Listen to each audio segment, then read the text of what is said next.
What is up, guys? Welcome to this episode. Megadan is at it again. Today we are doing the $100 Nintendo Entertainment System Collection Challenge. Oh boy.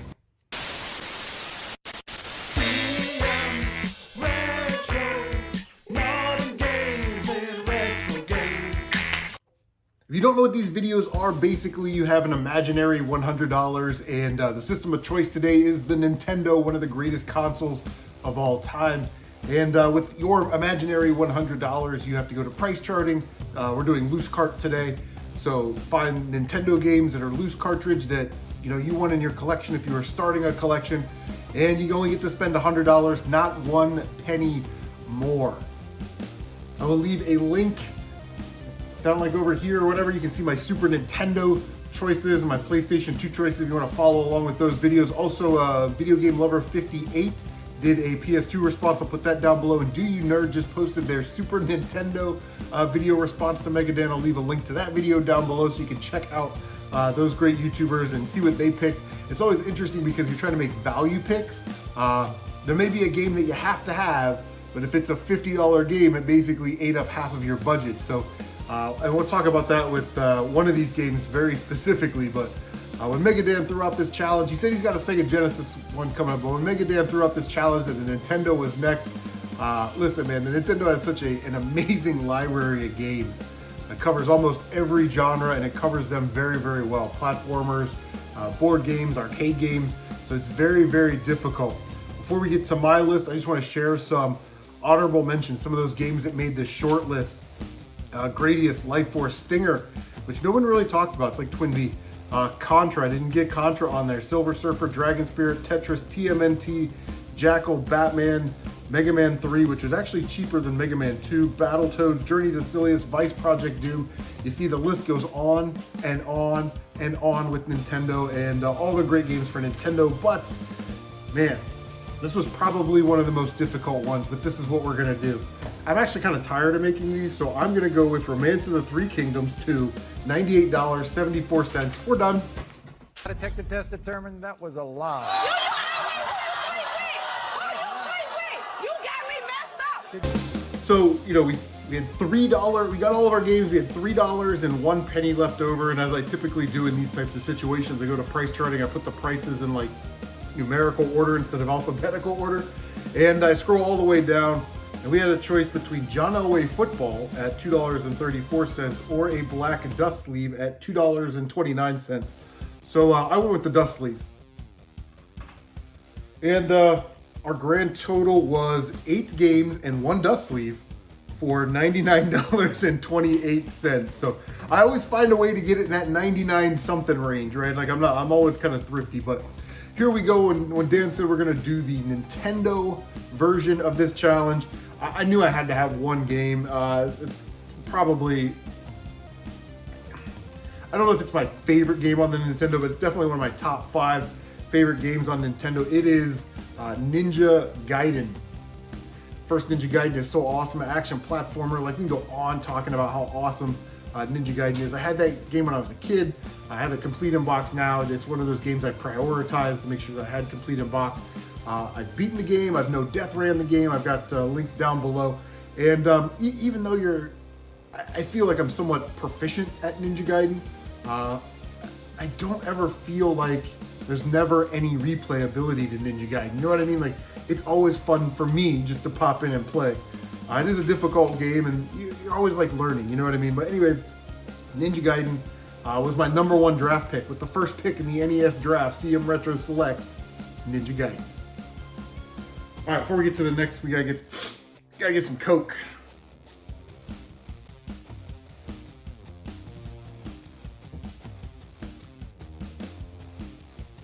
Now, #2 is one of my favorite sports games of all time, man. When I was a kid, I played baseball, Little League. My brother and I played baseball. We played like neighborhood baseball, backyard baseball, and I gotta have RBI baseball, man.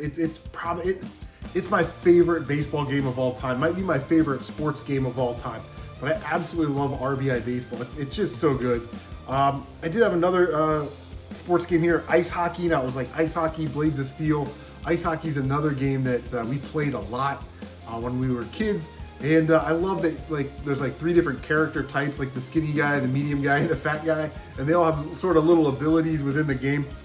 And yeah, I just thought ice hockey would be a really cool pick, and it was only $6. Sorry, RBI baseball was $9.99, and Ninja Gaiden was $14.74. I did get another sports game, and that sports game was Tecmo Bowl. Again, Tecmo Super Bowl is probably a little bit better of a game from a technical standpoint. But Tecmo Bowl was that game that we played when we were kids, man. It was, it was always cool because it was like, they had the player names, but not like the Cleveland Browns. It just said like Cleveland, like Ozzie Newsome, Bernie Kosar was on the team, or like Oakland, and it was Tim Brown, Bo Jackson. I'm a Colts fan, so I always played as the Colts. But yeah, some great all-time great players on that game on Tecmo Bowl, right? You got Jerry Rice, Joe Montana, the Nigerian Nightmare, Christian Okoye, right? It's just a great blast from the past type of games. But those are the 3 sports games that I picked for this. And Tecmo Bowl, when I got it, was $7.50 because there's a little bit of price fluctuation on price charting from day to day, just because that's how the market is. But yeah, so yeah, $7.50 for Tecmo Bowl. I didn't think that was too bad. But here's where we had to make our first value pick. Now, Megadan went with Contra for like $30 or so, whatever it was. And I love Contra. The first Contra is my favorite Contra, and there's no way you could talk to me. I don't care about, this game has better graphics and this one has better. Well, I don't care. The first Contra is, in my opinion, the best Contra game. However, it was $30. Super C, on the other hand, was $17.49. So basically like half the price, you're getting another Contra game that's just as good, if not better. Because I know some of you out there believe that Super C is better than the original Contra, but man, some awesome, run and gun platforming goodness, man. Get the spread gun. That's all you got to do, right? Beat Contra.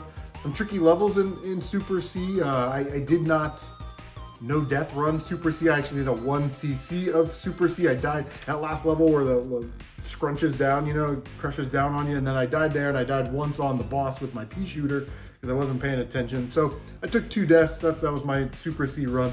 But yeah, I mean, I feel like you got to have a Contra game if you're a fan of Contra on the list. So I absolutely went with Super C. I love it. Graphically, it's probably better. The top-down levels are probably better than the third-person arena levels from the first game, but I like Contra better, but Super C was such a value pick, I had to have it. So this should be an obvious pick. I'm gonna cross this off the list now. I get it. Mario games I'm taking Mario 3. Mario games, when you get to our age, we played these games so much. We play them over and over and over. We probably play them at least once a year. But I just feel like if you're gonna start a collection on the Nintendo, you gotta have a Mario game. I picked Mario 3 at $17.76.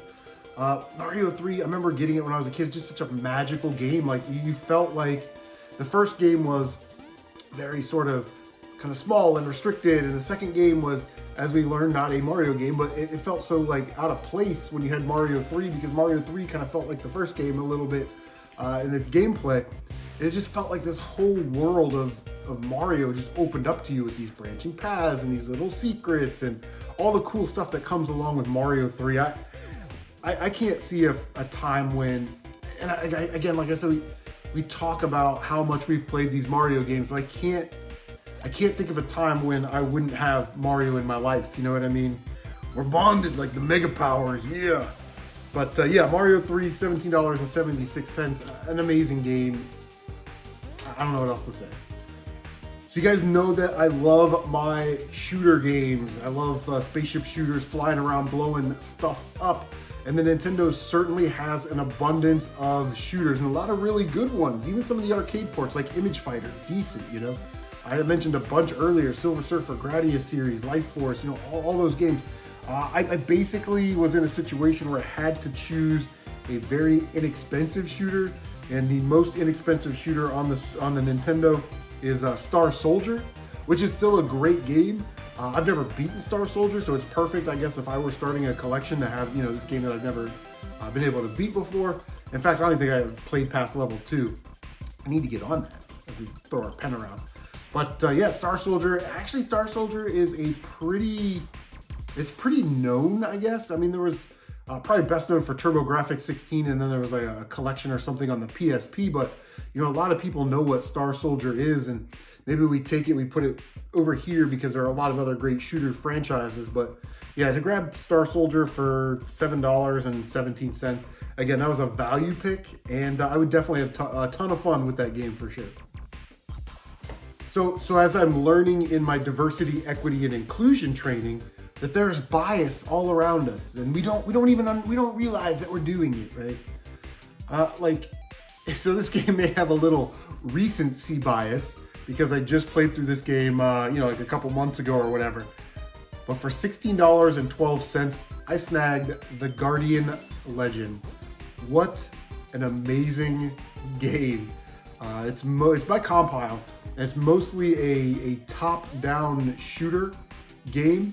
I'll throw some gameplay up there where you're traveling so you're in this space and you're exploring around, top-down, sort of like a Zelda-ish type of game, and you're picking up your power-ups and your in-game currency, and you're extending your health bar and your life bar and the maximum amount of currency you can carry, all this stuff, right? And you're doing all those things that you would normally do. And then you have a key, and you go into the corridor, and you fly to, the next part of the level. And then there's another little top-down area. And then you fly towards the boss, and you beat the boss, and you get an item and a key and whatever it is that you get. And then that's how you progress. But it's just such a well-done game. And there's a lot of people on YouTube that have reviewed this game. First one that comes to my mind is Pam from Cannot Be Tamed. Did a great job, and I always enjoy her Nintendo reviews. But I just feel like this game has a lot of power to it. You know what I mean? Like when you play and you explore and you discover, those types of games give you this ultimate level of satisfaction. And the Guardian Legend does not disappoint. I'm not going to ruin it, but it's a great story. The gameplay is nice, graphically great. The shooter stages are incredible, and they go from very easy to very difficult. So you got to kind of know what you're getting into, and select the right sub weapons, and you level those up. And it's absolutely crazy. But the Guardian Legend for, what did I say here? $16.12 with the recency bias. I felt I had to have it. All right, guys. So that is my Nintendo list. We had 8 games with 1 black dust cover for $99.28. I'm having a lot of fun doing these because they're easy, and they kind of make you think about all these games. And it's so funny because I left a comment on Do You Nerds Super Nintendo one. The first thing I thought of, hey, grab that combo pack with Super Mario World and Super Mario All-Stars for whatever it was. And then I was like, oh, well, I could get Mario World for this price, and I could ditch the Nintendo games and get Donkey Kong Country for the same price. So you start making value judgments based on, your own personal taste and interest, which is great, man. There are no wrong answers for this. So if you want to do a video response, please do so, and then leave a comment letting me know that you did a video response. I'll definitely check it out. These are very, very fun, and they make you think a little bit. So anyway, that was my list. I'll leave all my prices and stuff down below so you guys can check that out in the description section. Make sure you are not, see what I'm doing some psychology here. You are not a CM Retro Gaming fan if you don't like, comment, subscribe, share on social media. Don't forget to bang that notification bell so you can stay up to date on all of your CM Retro Gaming goodness. And if you like these videos, Dan has a Sega Genesis one in the works, so that will be the next one of these videos. But anyway, guys, take care of yourselves, and we will see you on the next one. Now go play some Nintendo.